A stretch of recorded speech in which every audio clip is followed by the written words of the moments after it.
Mtume na Ahlul Bait wamezungumza kwamba mtoto azoeshwe kufunga, lakini vile vile azoeshwe kuswali, na hadithi ambazo ni maarufu baina ya Waislamu zinasema kwamba akifikia miaka 10 akawa hafanyi swala, hafanyi ibada ya swala, basi apigwe.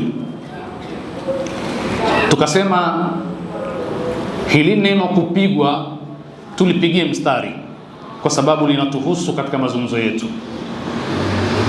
na ndio tukajadili kwamba upigaji wa baadhi ya wazazi ni upigaji ambao una madhara sana, kwa sababu tuna ushahidi kupitia vyombo vya habari vya wazazi ambao wamedhuru watoto wao kwa kuwapiga, wakawatia ulemavu na mara nyingine hata wakaua, kwa kitu ambacho hakistahiki kwamba mtoto afanyiwe vile.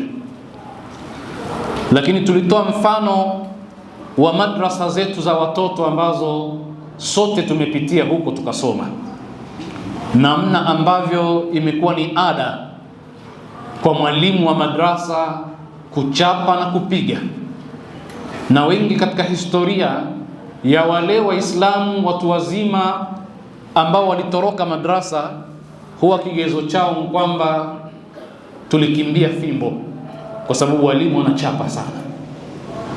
Tukasema hili jambo haliwezi kukaa hivi hivi, lazima liwe na mtazamo wake Kiislamu.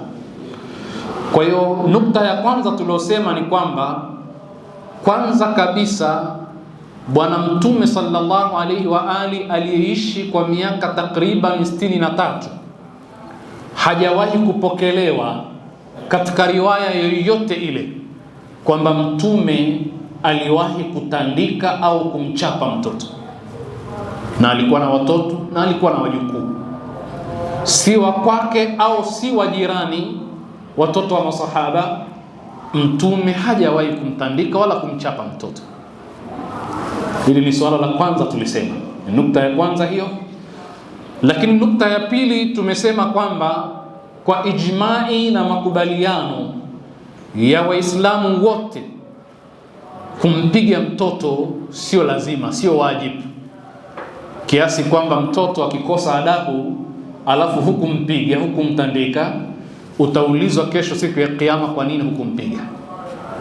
Hilo kwa ijmai halipo. Kwa hivyo sio wajibu kumpiga mtoto, bali sunna ya Mtume ni kwamba hakuwahi kumpiga mtoto.